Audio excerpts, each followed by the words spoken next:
People ask sometimes, what does history feel like? It feels like this moment. It feels like this moment when we bring together the past and the present and allows us to peer a couple inches forward into the future, to see what the city has always aspired to be, who we are right now, and who we will be tomorrow. I feel surrounded by history, first and foremost because the men and women that make history, los diez that we celebrate that are here today, and a couple who are not with us physically but are here with us very much because of this book. I start by thanking two incredible authors, visionaries, friends in George and David who have brought us here today. So please, let's start by thanking them. Muchísimas gracias por su visión.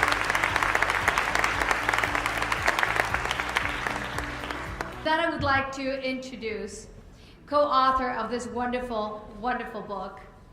And now let me go back to my notes. Yes, George Pla, integral participant in California politics, successful entrepreneur and philanthropist whose work spans business and civic activities that hold the common theme of enhancing communities throughout California.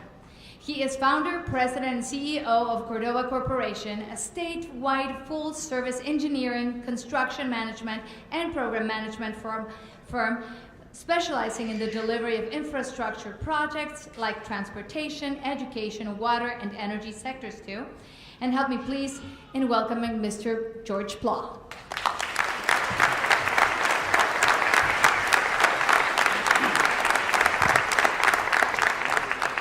Thank you, Gabriela, for that wonderful commercial. I appreciate that on my firm. Before we get too serious, I want to tell you about a phone call I got Monday or Tuesday from Richard Alatorre, and wanted to talk to me about the book. And so I couldn't wait to hear what this legend would have to say about the book. So I called him right back, and I said, Richard, tell me. He says, Georgie, and I don't know how long he's going to call me Georgie. I thought I was grown up already. He says, Georgie, guess what? The print's too small. And I said, what? He said, the print's too small. I said, Richard, I didn't write it for senior citizens. We wrote it for students. I wanted to tell you that David and I are humbled to be here. This outpouring of support is, pardon me, quite moving. And as you know, an effort like this takes a team, takes a village. And I'm responsible to tell you what makes up this team, because this book would have never happened without them. First and foremost, I want to introduce Gail Pla, who's been with me for 45 years and put up with me to stand.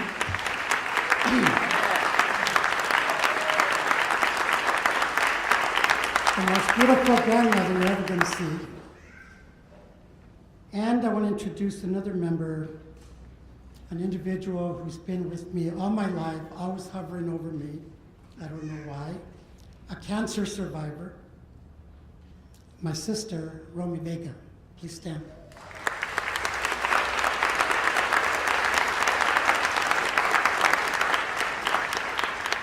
As some of you think Maria Moranian's tough, my sister can get ghetto really fast. Don't mess with her. I'd too like to introduce Hector Sandoval, who designed the cover. What do you think about the cover of the book? And the posters. And he's created a video that will document what's happening tonight. And then I'd like to tell you a story about an editor. I learned, Randall and I, Martinez, were at the Smithsonian, and they impressed upon me the importance of an editor. And I said, fine, who's the best? And they said, Anitra. I said, who's Anitra? They said, she's out in Berkeley, but I want to tell you that she has a 2-year waiting period and she's not available. I said, well, let me talk to her.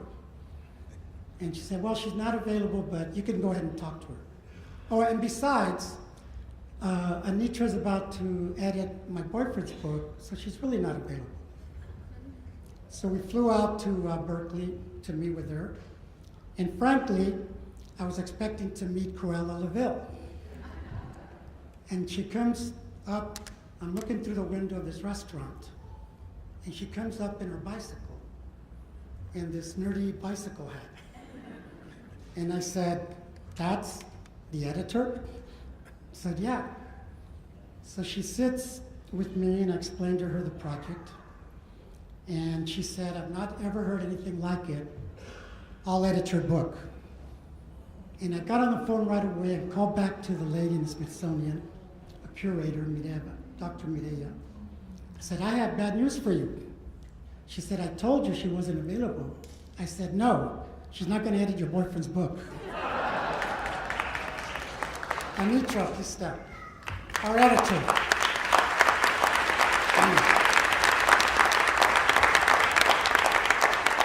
And then, of course, our superstar, my co-author, David Ayon, literally a brilliant historian and a political scientist.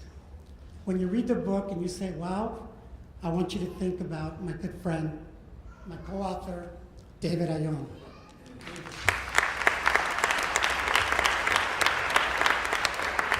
So now, people kept asking me, "Why did you all decide to write this book?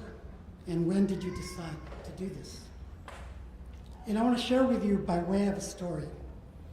I was talking to a young engineer, and he's telling me that he worked in the fields, picking crops in the Central Valley, he and his two brothers, and mother and father. And I asked him what that was like. Maria Elena knows, others know well. And he said, hard work, but we had decent housing, and we were able to go to school. I'm an engineer, he said. My brother's a teacher. My other brother's a principal. And I said, "Do you know who Cesar Chavez is?" He said, "I heard of the name, but not much." I said, "Did you know he was awarded the Nobel Peace Prize?" And he said, "No." And I was thinking to myself, this young man doesn't know that farm workers were poisoned with pesticides. This young man doesn't know that they were forced to work with short hose that was literally backbreaking. This young man doesn't know that the farm workers lived in tents and they lived in rail boxcars. And this young man doesn't know that the kids weren't allowed to go to school. And I thought more about that story, and it dawned on me that young people don't know that Ed Roybal forced the Census Bureau to create a category called Hispanic, where we in the Latino community would be counted, which led to representation and programming for our community. And by the way, for you transportation buffs, Metro Rail would not exist were it not for Ed Roybal and Julian Dixon. This young man and young people don't know that Esteban Torres, were it not for him, NAFTA would have never been approved. These young people don't know that a man from East LA can rise to be a United States ambassador. Young people don't know that our Torres, when he chaired the health committee in the assembly, was the original author of what we now call the Affordable Care Act, or Obamacare, in the 80s. And Nard is not here today because he's chairing a commission meeting on stem cell research. Young people don't know that Richard Alatorre literally changed the face of California and its representation. And then he did it again in the city of Los Angeles. And that all of you would not know names like Padilla, Nuri Martinez, Monica, Huizar, Cedillo, were it not for Richard. And young people don't know that the Agricultural Labor Relations Board was a success only because Richard Alatorre worked with Jerry Brown to sign it into law. Young people don't know what Gloria Molina did, especially at the County Board of Supervisors, one of the most conservative bodies in America.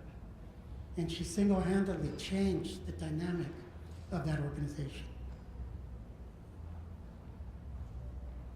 Richard Polanco, young people don't know that the caucus went from 6 members to 26 members, affecting policy, not only representation, but policy and legislation in the country.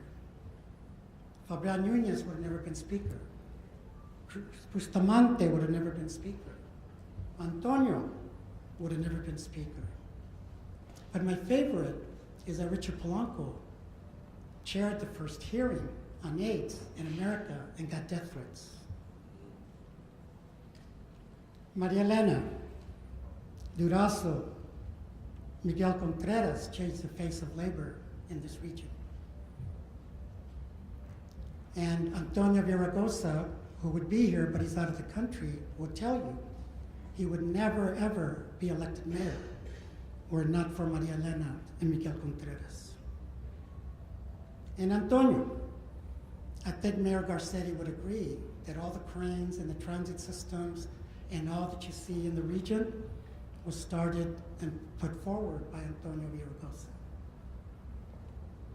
And while he was not successful in June, he laid down the foundation for others to run and be governor someday. And then, of course, Gil Cedillo. I think young people know, the dreamers know who you are.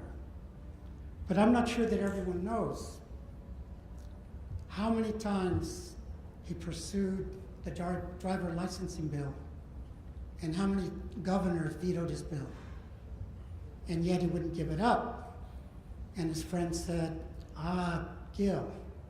They start calling him One Bill Gil. Kind of making fun, right?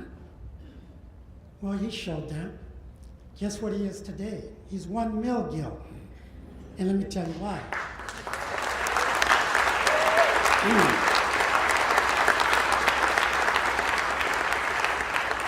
More than 1 million people have signed up to get their driver's license.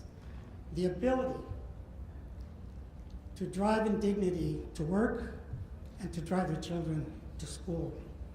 That's what Gil Cedillo has done. Finally, I'd like to ask Maxine Waters to come and stand with these giants. If you would, Maxine, please. Come over.